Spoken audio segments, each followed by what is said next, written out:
Hey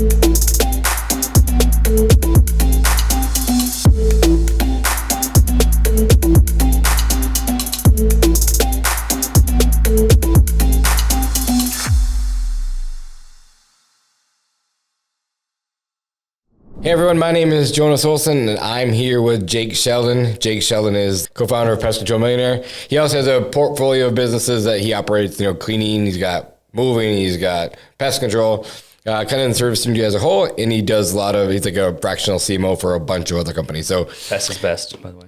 What's that? Pest is best. Pest is best, right? So who are better to have on here to talk about Facebook? And today we're going all in on Facebook ads themselves. So I got some pre-rate questions I'm going to ask you. Hope you didn't look at them, so you know they're coming. Maybe a little bit. Oh, cheater. Dang. But anyway, so let's get into it. Today we're specifically talking about Facebook ads, and we talk about Facebook ads a lot on the course, we get a lot of questions around this stuff. So these are some of the questions we took from the course that we just answer live for everyone. So number one, what visual elements consistently stop people from scrolling? Yeah, this is probably our most common question we get on Facebook ads is what do I actually use in my image or my video? And at the end of the day, you want to do something that grabs attention. That's all that Facebook wants. It's disruptive marketing, like Dan Kennedy always talks about. This is disruption at its finest. So it's not like all the other platforms where you're looking to do branding quite as much. You want to disrupt people's pattern. Everyone's going through like a low state hypnosis while they're scrolling. A lot of people call it doom scrolling. Yeah. So you want to grab people's attention. And so how you do that is you want to use brighter colors or hooks, something that gets people's attention. So one thing that you actually do super well is you have great videos that grab people's attention with a very, very strong hook or disrupts their pattern. All right, so you need something that is going to do exactly that. Another thing in the image or the video is you want to have a pain point in those two elements. So something that actually hits them on a deeper core level of that pain point. So say it's a mosquito ad that we're doing. You actually want to show a mosquito on the ad or a mosquito biting someone or a yard with people in it, right? That is what's going to work very, very well in those scenarios. So. Yeah, because you got to think about people are scrolling, like you said, aimlessly, and you got to get them to stop. Mm-hmm. And you've seen the Alex Hormozzi's where he's falling off the we call the ambulance thing. What do you call that? Stretcher? Yeah, stretcher. Fall off the stretcher. You remember all this. Yep. That's what a lot about is disruption, right? Yep. But it's not like you're going to Google and they're searching for you. Mm-hmm. That's high intent, easy to close. These are you have to disrupt them. You got to get them stopped to watch your ads. So how do you do that? Bright colors, good intro, good headline, make them stop. Like you said, if you have a family member that you hear that buzzing noise of mosquitoes, you just know what it is, right? Yep. Yeah. And one thing I want to add to that, because this is a common question, is with Google or some of these other platforms, you can have imagery or even door hangers or mailers. You can have imagery where it shows the solution, like a tech or a picture of your family or a picture of your team, of your pest control team. That actually works great for that stuff. But on Facebook, specifically for lead generation or conversion ads, it doesn't work. Again, you have to gather attention and get people to make a buying decision quickly. Yeah. Hey guys, real quick, if you guys are really looking to grow your pest control company, check out what we do at pestcontrolmillionaires.com. What do you think about before and after pictures? Yeah, those were great, as we've seen actually in your ads. That's what made me think about it. Yeah, before and after pictures do very, very well, especially on the lawn side of things. They do very, very well. Yeah, that's cool. Next, which headlines and copy styles maximize attention? Yeah, so same thing. Something that is going to gather attention, get people to stop. And what I like to do is I like to use things that summarize exactly what it is for your offer. So if it's for a pest control service, a mosquito control service, that you're bundling them together, you could quite literally just say pest control and mosquito control service XYZ price. Mm-hmm. You just give them the price, right?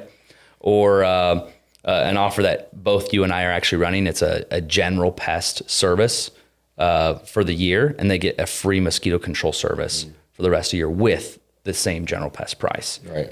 So that's actually what you would want to put in the headline. There's a million different opinions on how important the headline is, but we do know it's very, very important. Some people say it's 80% of the ad. Some people say it's 50% of the ad. All I know is depending on the percentage, it's very, very important. So you want to get the headline right. That's why in my videos, I come swinging in on a web and I do a backflip and I land on my feet. Yeah, that's right. And talk about pest control. That actually works Getting very attention. well. Yeah, cool. Oh, and one thing I want to say, by the way, we might cover this later, but specifically with headlines, one thing that you don't want to do is put your phone number. I see a lot of people, especially like even in our class that haven't gone all the way through, they'll put their phone number in the headline. You do not want to do that.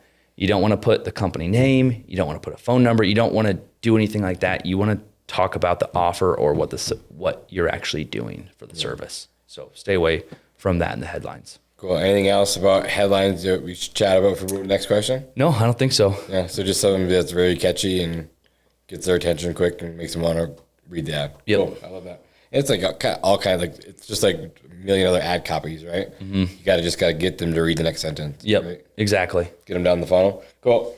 How is content different for Facebook ads versus Facebook organic? That's a good question, actually. How's content, so the actual ad copy, different from Facebook ads versus the Facebook organic? Yeah, content in general, like maybe it's video or maybe it's posting. Like, yeah. You know, from organic side, we're just posting versus running ads. Yeah. No, that's a great question too, because it is going to be way different in an ad versus even like a organic post or a Facebook group specifically. So we talked about groups in previous videos, and in groups and organic posts, you want to lead with value because you're building trust, you're building authority, you are building value on those groups. You actually don't want to do that on ads. Ads, you can be as advertisey, if that's even a word. You want to be as advertisey as you want, as salesy as you want, because it's an ad. People can see it's sponsored. You are paying for people to see that ad, so you can be salesy. So there's a huge differentiator in there. And we, of course, have ad copy scripts that people can follow that we have found out that work very, very well. We did not make these up, of course. We got them from other marketers, a lot of books that we read. But sure. I would definitely follow an ad copy formula on the paid side of things. And then you can follow our templates on the organic and the groups, the Facebook group side of things as well. Cool. Next question. Should you ever run top of funnel ads for branding? You can. I would say Facebook already does a great job with branding on your conversion or your lead ads. You're already paying for the branding to go out there anyways. So you don't really need to do a lot of extra paid ads on that type of thing. Like, yeah. I would just second that and just say, like, none of us are big enough companies that we can just spend money for branding. Yeah, like, we're running ads to get a return on our ad spend. Yep. You know what I mean? So yep. That's what we're doing here. Yeah, and you even go a little deeper in that, because a lot of things I see people do wrong with Facebook ads is they won't have any of the elements that you need, which are, your call to audience, your offer, your pain point, your CTA, your solution, your social proof. They don't have any of those elements. I don't want to name any big company names, but they have their technician folded against their truck. Don't even know what the truck says. Yeah, don't even know what the truck says. In front of a house, that means nothing. Yeah. Half the time you don't even, if you didn't know the company, you don't even know what the ad is for. It will just say like $50 off. Yeah. You're like, well, what the heck's that for? Well, they're spending millions a year on branding, right? Well, smaller businesses don't have millions and millions of dollars to spend on branding. I want conversions. That's just me. If I spend money on something, I want to get money back if I'm going to put my money into Facebook. Yeah. So great. Love that. Can you give me an example of a Facebook ad that performed really, really well? Yeah, tons of them. Let's go through a few of them. So actually, one of them we're running now, I got from you. The offer that we're running is a general pest service. It's the regular price, but if they sign up for a year's worth of general pest, they get mosquito control for free for a year. We're already going out there anyway, and we're getting a lot of people coming through the funnel with that. Another one that's worked really well is I like to run a $67 initial for my general pest service as long as they sign up for the year. This is just me personally. I don't know about everyone watching this, but I don't like to do one-times. And so we just don't do them. We only give them that initial discount if they sign up for the year. I love the reoccurring. That's what I'm going after, and that's what I do all my advertising for, is that reoccurring book of business. Any other ads I can think of that good examples on? Oh man, there's a bunch. There's all sorts of weed control ads you could do. There's the aeration ones I've done. Obviously, we did that. We did a standalone picture, side-by-side picture. Yep. Before and after with the aeration. Yeah. It was quite the difference, too. Like, it was pretty awesome footage or pictures, but they're crushed. Those worked really well. A mosquito control ad that we just did about 2 months ago did fantastically well. It's actually a hand, like going like this, and it had mosquitoes all over the hand. And then it was $49 initial if they signed up for the year of mosquito control. That one worked fantastically well. Again, it was a nasty picture of someone getting eaten alive by mosquitoes, and it converted really, really well. Awesome. Thanks for that. And last question for you. What is the biggest mistakes with Facebook ad content? Ooh, yeah. Kind of like what we mentioned earlier is the big mistakes is people are treating their actual ads like organic content on Facebook or group content, which again, doing that, like giving value and posting pictures of your technician or your family or whatever it may be on those advertising methods are fine, but you don't want to do it with paid ads. You want to have ads that disrupt, that sell the service, that get people to go through your funnel. Yeah, another good one too that works really well that I just thought of too is like